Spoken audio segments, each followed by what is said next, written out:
History का part number 2। यहाँ पर देखते हैं हम लोग प्राचीन भारतीय इतिहास जानने के स्रोत का हम लोग वर्णन करने वाले हैं।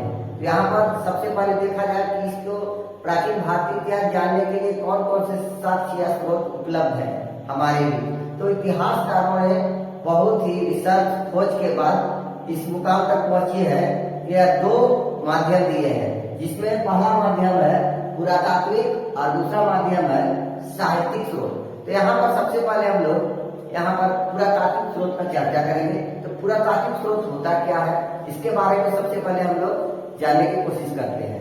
सबसे पहले प्राचीन भारतीय इतिहास जानने का पुरातात्विक, यानी किसी भी प्रकार की इतिहास जानना है तो पुरातात्विक स्रोत का अध्ययन करना सबसे पहले जरूरी पड़ता है।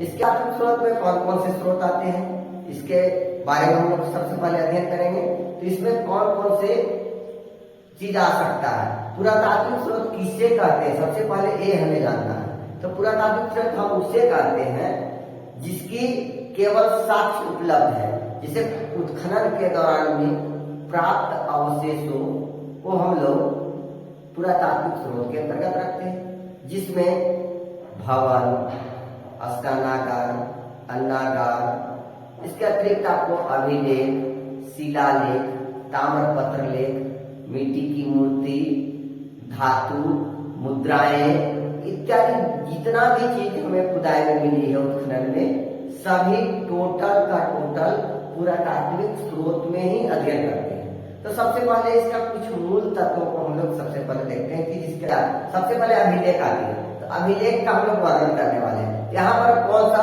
अभिलेख यहाँ पर है, यहाँ पर हमारे भी इतिहास जानने के लिए मूल रूप से यहाँ पर 4 अभिलेखों की आवश्यकता पड़ता है। यहाँ पर हम लोग 4 अभिलेख को देखते हैं। सबसे पहले यहाँ देखते हैं हम लोग अभिलेख, उसके बाद होता है शिलालेख, यानी शिला मतलब जब रहे पत्थर में, यानी शिला में पत्थरों में लिखा गया, लेख मतलब होता है लिखा हुआ वर्ड, मतलब उसमें कुछ खुदाई करके लिखा जाता है, इसको बोलते हैं लेख।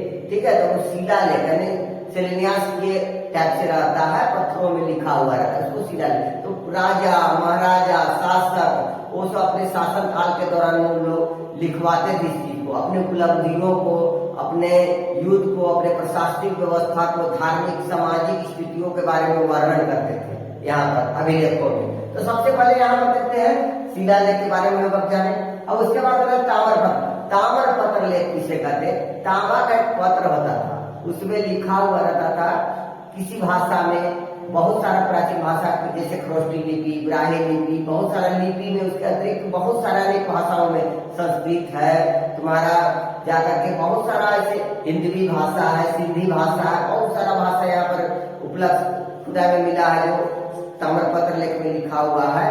वो राजा महाराजा अपने उपलब्धियों को इसमें लिखवाते थे। अब देखते हैं हम लोग यहाँ पर स्तंभ लेख, स्तंभ यहाँ गार्ड रहता था, स्तंभ टाइप से, वहां पर लिखा हुआ रहता था, उनका युद्ध के बारे में विवरण किया रहता था, उनके बारे में लिखा हुआ रहता था कि किसने बनाया, कौन बनवाया, क्या किया नहीं किया, इसके बारे में सभी जानकारी उपलब्ध है। इसी के आधार पर काम लोग जानते हैं ये वंश के हैं, ये फल्ला वंश के हैं, ये चालुक्य वंश के है, चोल वंश के है, मुगल का है, मगध का है, कैसे लोग जान जाते हैं। तो ये अभिलेखों के सहारे इतिहास का बतलाया है, ये कन्फर्म है कि इसी के आधार पर हम लोग इतिहास को जान पा रहे हैं। मूल रूप से बहुत ही महत्वपूर्ण है पुरातात्विक साहित्य या स्रोत। यहाँ पर हम लोग अब आगे देखते हैं। यहाँ पर इसके बाद आता है भवन। यहाँ पर भवन जैसे हड़प्पा सभ्यता भवन मिला, तो उस भवन में मिला तो जिसमें कितना दरवाजा था, कहाँ पर दरवाजा किस साइड खुलता था, इसके बाद देखिए दरवाजा हड़प्पा सभ्यता में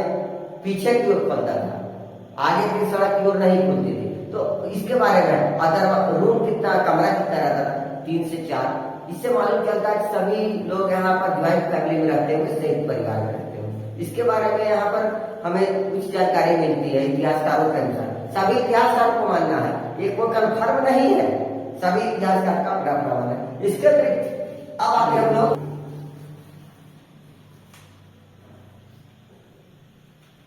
इसमें आता है मुद्रा। यहाँ पर सबसे बड़ा चीज होता है मुद्रा। मुद्रा में अंकित किए गए तिथि उनकी अवस्था, स्थिति को दर्शाता था कि कितना से कितना तक शासन किया, कौन सा राजा शासन किए थे, इसके बारे में अध्ययन किया जाता है। अब इसमें हम लोग देखते हैं कि मुद्रा किसका है, तो सांकेतिक मुद्रा होता था। इसमें बहुत सारे देवी देवताओं का, राजा महाराजाओं का बैल हो गया, भैंस हो गया, शेर हो गया, इनका चित्र अंकित किया हुआ है और राजाओं का नाम लिखा हुआ है। इसके आधार पर हम लोग प्राचीन भारतीय इतिहास को जानते हैं। मुद्रा भी बहुत ही इतिहास जानने में महत्वपूर्ण भूमिका निभाती है। प्राचीन भारतीय इतिहास का मुख्य स्रोत है मुद्रा। अब आगे हम लोग पढ़ेंगे। जिस तरह से प्राचीन भारतीय इतिहास जानने में पुरातात्विक स्रोत महत्वपूर्ण था, उसी प्रकार से यहाँ पर प्राचीन भारतीय इतिहास जानने में साहित्यिक स्रोत भी बहुत ही महत्वपूर्ण भूमिका निभाती है। खुदाई में साहित्यिक स्रोत भी उपलब्ध है, मिली है, और अभी भी इनके द्वारा ही हम लोग जान पाते हैं कि कौन कौन से साहित्यिक स्रोत के माध्यम से हम लोग भारतीय इतिहास को जान पाते हैं। यहाँ पर साहित्यिक स्रोत को दो भाग में बांटा गया है। पहला है धार्मिक साहित्य, दूसरा है अधार्मिक साहित्य। कहीं कहीं लिखा रहेगा धार्मिक और धर्मेतर या धर्मनिरपेक्ष, तो धर्मनिरपेक्ष अधार्मिक को कहते हैं। तो यहाँ जो आप बताइए कि धार्मिक साहित्य किसे कहेंगे, तो यहाँ पर धार्मिक साहित्य वैसे साहित्य को कहते हैं जो साहित्य किसी धर्म से संबंधित हो, उसको धार्मिक साहित्य कहते हैं। अधार्मिक किसे कहेंगे, वैसे साहित्य जो धर्म से संबंध नहीं रखता हो, उसे अधार्मिक साहित्य कहते हैं। अब देखते हैं धार्मिक साहित्य में कौन कौन से आएंगे।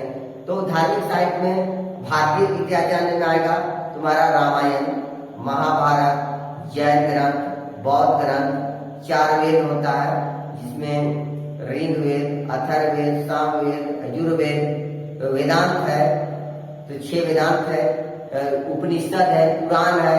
इसके सहारे से हम लोग प्राचीन भारतीय इतिहास को जान पाते हैं और जान रहे हैं। अब देखते हैं अधार्मिक साहित्य, तो वैसे साहित्य को कहते हैं जो साहित्य किसी धर्म से संबंधित नहीं हो, वैसे साहित्य को अधार्मिक साहित्य कहते हैं। तो यहाँ पर अधार्मिक साहित्य क्लियर हो गया। तो अधार्मिक साहित्य वैसे साहित्य है जो राजा महाराजा अपने शासन काल के दौरान विभिन्न प्रकार के कवि रख करके, विद्वान रख करके अपने उपलब्धियों को लिखवाते थे।